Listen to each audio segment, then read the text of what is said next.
Even if you've never read Mommy Dearest, you probably know how it sounds. The lines have outlived the book, outlived the film, and in some ways outlived the woman at its center. Over time, Joan Crawford stopped being discussed primarily as an actress and started being remembered as a mother. Not just any mother, but the mother, the template, the warning.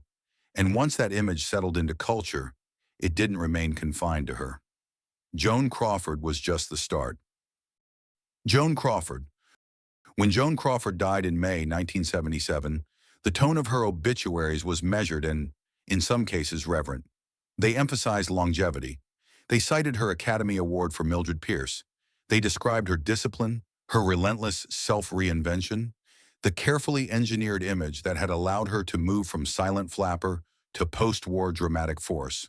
Even critics who had grown weary of her late career choices acknowledged her endurance. The narrative, while not uncomplicated, remained professional. Within a year and a half, that framing would be irrevocably altered. Christina Crawford's memoir did not merely allege abuse, it reorganized the conversation. It introduced a new interpretive lens through which everything else could be reconsidered. Past interviews, old publicity photographs, even Crawford's famously exacting standards began to appear less like signs of ambition and more like clues. Glamour was reread as armor. Discipline was reread as domination. The book's structure and tone prompted debate. Some critics questioned its episodic construction and emotional pitch. Others concentrated on the seriousness of the allegations themselves, arguing that stylistic concerns were secondary. Friends of Crawford defended her character. Industry colleagues issued cautious statements that balanced sympathy with uncertainty. The conversation was not uniformly accusatory, but the public appetite proved decisive. Mommy Dearest rose quickly on bestseller lists and remained there for months. It became a cultural event rather than simply a book. Whatever reservations lingered in reviews did not impede its reach. Readers were not simply consuming a memoir, they were participating in a reframing of a legend. The 1981 film adaptation cemented that shift. Producers and the director spoke at the time about confronting the issue of child abuse, about exposing hidden domestic cruelty. Yet the film's reception veered in an unexpected direction. What had been conceived as solemn was received, in many theaters, as spectacle. Laughter punctuated scenes meant to disturb. Dialogue turned into quotation. Moments of alleged terror became reenacted with theatrical exaggeration. The seriousness of the subject did not vanish, but it was refracted through irony. In that process, Joan Crawford ceased to function as a singular case. She became something larger and, paradoxically, flatter. The specific details of her life, contracts negotiated, performances delivered, feuds navigated, receded behind a single domestic narrative. The figure on screen replaced the woman in history. She became an archetype, and archetypes are portable. The notion of the toxic Hollywood mother did not originate with Crawford. Difficult maternal relationships had existed long before her. What changed was visibility. Once audiences accepted that a disciplined star could also be privately monstrous, or at least credibly accused of being so, the interpretive ground shifted. Other maternal narratives were reconsidered through that same lens. Subsequent memoirs and interviews did not enter a neutral landscape. They entered a culture already primed to recognize the type. Control became suspect. Emotional reserve became evidence. Severity, once admired in professional contexts, was newly scrutinized at home. Crawford's story did not invent the pattern. It crystallized it. And once crystallized, it provided a template through which Hollywood motherhood would repeatedly be judged. The notion of the toxic Hollywood mother did not begin with Crawford, but it found its most durable form in her story. Once audiences accepted that a glamorous star could also be privately monstrous, and other maternal narratives were reconsidered through that same lens. Bette Davis. In 1985, Bette Davis's daughter, Bette Hyman, published My Mother's Keeper, a memoir that cast Davis not simply as difficult, but as emotionally manipulative, spiritually coercive, and fundamentally incapable of warmth. The book arrived at a moment when confessional autobiography had become culturally potent. Private grievances were no longer confined to family memory. They were viable public narratives. The response was immediate and polarized. Some readers interpreted the memoir as an act of filial betrayal, an opportunistic dismantling of a legendary figure. Others saw in it confirmation of rumors long whispered in industry circles, that Davis's sharpness, her uncompromising nature, and her emotional austerity did not soften once the cameras stopped rolling. When the debate was rarely measured, it settled quickly into camps. Davis herself did not remain silent. In interviews, she expressed hurt and confusion, questioning how a relationship she believed complex but not monstrous had been translated so starkly. She defended her version of events while acknowledging, in characteristically direct fashion, that her personality was never gentle. She had never pretended otherwise. The press, however, preferred a simpler structure. Headlines framed the conflict in familiar terms: domineering mother, wounded daughter. The narrative fit neatly into a template already established by Joan Crawford's posthumous reckoning. A powerful actress accused, a daughter speaking out, a public invited to judge. What received less attention was how closely Davis's professional persona resembled Crawford's. Both women built careers on intensity and control. Both were known for discipline, exacting standards, and a refusal to cultivate softness for its own sake. On set, those traits were often praised. They signaled seriousness, authority, commitment to craft. In an industry that could be dismissive of women, such steeliness functioned as armor. At home, the interpretation shifted. The same unsentimental clarity that read as professionalism in the studio could be experienced as emotional severity in the household. The same refusal to indulge sentiment that strengthened performances might have complicated maternal intimacy. None of this negates the specific grievances described in Hyman's memoir. It does, however, complicate the framing. Once refracted through motherhood, qualities that sustained a career were easily reclassified as cruelty. Hollywood has long applauded ambition in its stars while remaining uneasy about that ambition's domestic implications. A woman who commanded a set was formidable. A woman who commanded her household risked appearing tyrannical. The boundary between strength and domination was not fixed. It was context-dependent. In Davis's case, the maternal narrative began to overshadow the professional one. Awards, performances, decades of work receded in public conversation. The conflict with her daughter became shorthand. Complexity gave way to archetype. As with Crawford, the question shifted from who Bette Davis had been across a lifetime to what kind of mother she had been within a single relationship. The compression was swift, and once compressed, reputation rarely expands again. Gloria Vanderbilt. A generation earlier, scrutiny had been more theatrical, though no less consequential. The custody battle over Gloria Vanderbilt in the mid-1930s transformed maternal fitness into national spectacle. Newspapers published daily updates. Courtroom exchanges were printed almost verbatim. Testimony about domestic habits, romantic associations, and personal temperament was treated not as private matter, but as serialized entertainment. At the center of the case was a child, yet the child herself often seemed secondary to what the adults represented. Vanderbilt's mother, Gloria Morgan Vanderbilt, was portrayed in headlines as reckless, unstable, insufficiently serious about the responsibilities of motherhood. Her social life was scrutinized. Her spending habits were cataloged. Her perceived frivolity became evidence. The courtroom became a stage upon which competing visions of womanhood were performed. It is easy in retrospect to see the trial as an early prototype of modern celebrity scandal. Cameras were fewer, coverage slower, but the mechanics were recognizable. Public fascination coalesced around a single question: was this woman fit to be a mother? The legal arguments were complex. Concerns about guardianship, family influence, and financial control. But those complexities were often overshadowed by moral framing. Motherhood became the axis around which judgment revolved. The structural forces shaping the case, immense inherited wealth, strategic legal maneuvering, intense press intrusion, faded into the background. The power of newspapers to amplify certain narratives, the social anxieties surrounding female independence in the interwar period, and the dynamics of class and inheritance all were present, but rarely centered in public conversation. What remained was a simplified verdict on a woman's character. Gloria Morgan Vanderbilt was not merely evaluated as a litigant in a custody dispute. She was assessed as a type. The language used to describe her carried undertones of excess and irresponsibility. A lifestyle that might have been tolerated in a wealthy man was reinterpreted as maternal failure in a woman. Romantic relationships were cited as evidence. Sociability became suspect. The child at the center of the case became symbolic rather than personal, a vessel for cultural anxieties about modern motherhood, wealth, and female autonomy. In this way, the episode did more than resolve a family conflict. It established a template. It demonstrated how easily motherhood could be converted into public theater.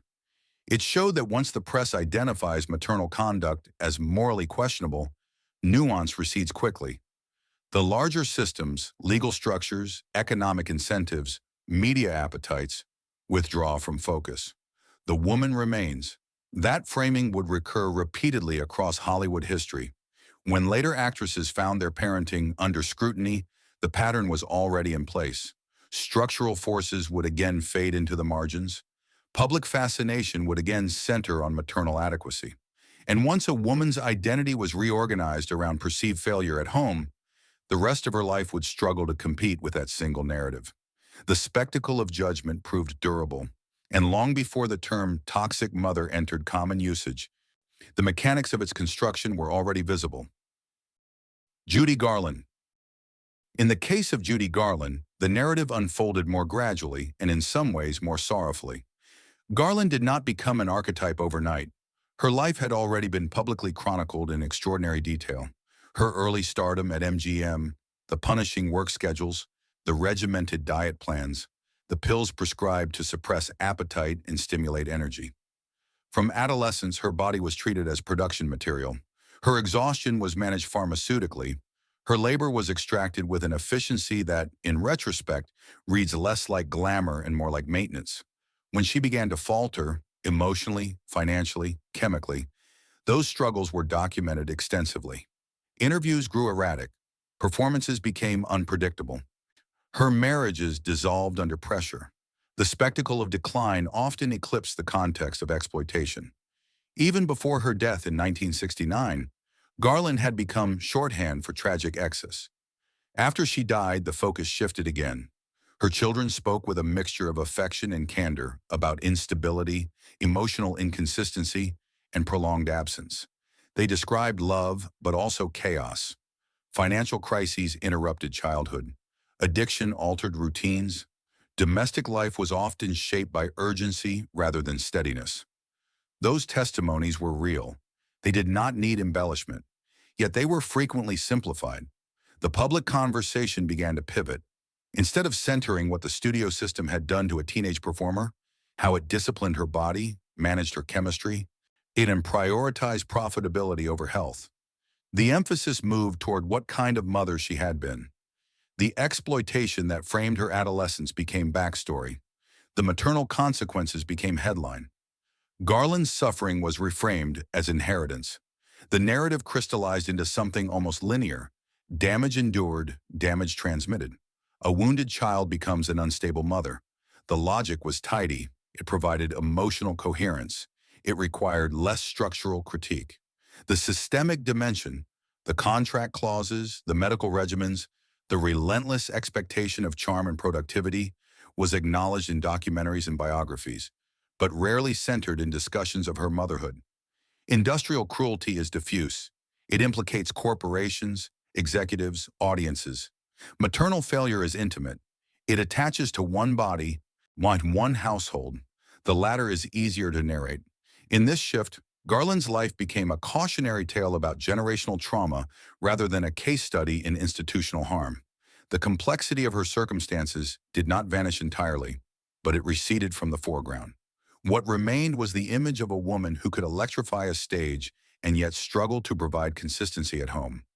This compression is not unique to Garland, but her case reveals it clearly.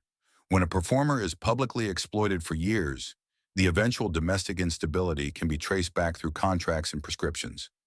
Yet the cultural impulse often bypasses that chain of causality. It locates the failure at the level of the family. Maternal failure proved easier to narrate than industrial cruelty, and in that narrative economy, the industry itself remains curiously intact. while the mother absorbs the moral weight. Marlene Dietrich. Control and distance were also central to how Marlene Dietrich was remembered in the decades following her most luminous years.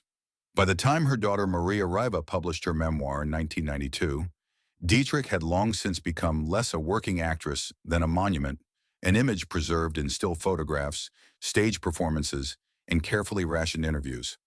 Riva's account complicated that monument. In her book, Riva described a mother who demanded unwavering loyalty, who curated her own mythology with relentless precision, and who maintained emotional reserve even within the confines of family life. Discipline, austerity, and strategic silence were presented not as professional tools, but as domestic realities. Dietrich's house, in Riva's telling, was an extension of her public persona, controlled, ordered, vigilant. None of this was entirely surprising. Dietrich's career had depended on control.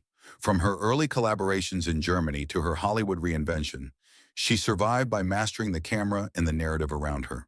She shaped lighting, negotiated contracts, and cultivated an aura of self-possession that made vulnerability appear optional. Image was not incidental to her success. It was the architecture of it. Yet when those same qualities were applied to motherhood, they were read differently. What functioned professionally as discipline could appear domestically as rigidity. What sustained a global career could feel, within a household, like emotional withholding. Riva's memoir did not simply reveal private conflict, which it reframed the traits that had defined Dietrich's strength as maternal deficiencies. The public response often followed that framing. This tension recurs across Hollywood history. The traits that enable survival in a volatile industry, self-containment, authority, image management, a resistance to chaos, rarely translate gently into intimate relationships. The industry rewards distance. It prizes composure under pressure. It treats emotional transparency as a liability. Women who master these codes are often celebrated professionally. At home, however, those same codes can create friction. When they fail to soften, when they persist in private life without modification, the consequences are personal and lasting. Children raised within such atmospheres may experience structure as severity, reserve as rejection, authority as domination. Yes, those experiences deserve acknowledgement. They are not erased by fame. Yet public memory tends to isolate maternal behavior from the industrial context that shaped it. The conversation narrows quickly. Dietrich becomes not a woman who adapted to survive in two different cultural systems, but a mother described primarily through the lens of emotional distance. The broader pressures, the necessity of reinvention, the fragility of stardom, the constant surveillance fade into the background. Once the label of toxic attaches, complexity recedes. It is not that evidence disappears, nor that testimonies should be dismissed. It is that nuance becomes inconvenient. The industrial environment that rewarded discipline is no longer part of the story. The focus rests on the household, as though it existed in isolation from the forces that shaped it. In this compression, careers shrink, lives flatten, the mythology simplifies, and the woman at the center, once defined by adaptability and endurance, becomes defined primarily by failure in a single role. Lana Turner. Sometimes scandal did not simply expose family tension, it accelerated it into myth. In the case of Lana Turner, the boundary between private life and public spectacle collapsed almost overnight. In April 1958, Turner's teenage daughter, Cheryl Crane, fatally stabbed Turner's boyfriend, Johnny Stompanato, during an altercation inside the family home. Crane was 16. The killing was ruled a justifiable homicide, yet the legal conclusion did little to quiet the cultural appetite that followed. Newspapers treated the event less as a domestic tragedy and more as serialized drama. When Turner's romantic history was dissected with clinical fascination. Headlines implied recklessness. Commentators speculated about instability. The narrative quickly shifted from the specific circumstances of that night to a broader moral judgment about Turner herself. Was she careless? Was she distracted? Had her fame corroded her maternal judgment? Crane would later speak publicly about fear and volatility in her upbringing. Those accounts deserved attention, yet the press rarely lingered on nuance. Instead, Turner's adult relationships were folded into an assessment of her competence as a mother. Her film career, decades of work across melodrama and noir, became secondary to a single event. The violence overshadowed everything else. In this way, Scandal did not merely reveal private complexity, it reorganized public memory. A similar compression occurred decades later in the case of Mia Farrow. Allegations within her family, some dating back to the early 1990s and others emerging more recently, have been deeply contested, legally intricate, and emotionally charged. The details span custody disputes, criminal investigations, adopted and biological children, and long-standing divisions among family members. Yet public conversation often narrowed the frame. Complex legal histories were distilled into stark positions. Competing accounts hardened into opposing camps. Media coverage frequently centered on Farrow's identity as a mother, probing her choices, her discipline, her household structure, while broader questions about investigative processes, institutional response, and media amplification receded into the background. The language of toxicity surfaced repeatedly. As with Turner, the conversation became less about the totality of a woman's life and more about a single interpretive lens. Film roles, humanitarian work, decades of public presence, all of it filtered through maternal controversy. Whether one defended or condemned her, the axis remained the same. Motherhood became the organizing principle. This pattern is difficult to ignore. Once a Hollywood mother is publicly accused of cruelty, instability, emotional absence, her identity narrows. The multiplicity that once defined her shrinks. Filmographies fade from popular memory. Awards become footnotes. Even when the allegations are contested, the association lingers. It is not that the accusations vanish or are resolved. It is that they dominate. And once they dominate, they redefine. When in Hollywood history, Scandal does not merely add a chapter, it rewrites the book. What distinguishes Crawford's case is not severity, but timing. Her story coincided with cultural shifts that amplified it. The decline of studio secrecy, the rise of confessional memoir, and an audience newly comfortable consuming private pain converged at precisely the moment her reputation was vulnerable. When Mommy Dearest was embraced as camp, seriousness dissolved. Trauma became quotable. The figure of the toxic mother became portable. Other women were measured against that silhouette. This is not to deny harm. Children's testimonies matter. Abuse leaves marks that do not disappear because a parent was famous, but reducing complex lives to a single adjective flattens history. It replaces investigation with symbol. Hollywood's asymmetry is also instructive. Fathers whose absences or cruelties surface in memoirs are often described as flawed, distracted, or damaged by circumstance. Mothers are more readily framed as unnatural. The moral charge is heavier. The expectation of emotional perfection is stricter. In this context, toxic functions less as diagnosis and more as verdict. If we step back from individual cases, a broader pattern emerges. Hollywood has long demanded extraordinary self-control from its women. Public image required vigilance. Private vulnerability was risky. The same culture that rewarded ambition often punished softness. For some, those pressures translated into rigidity at home.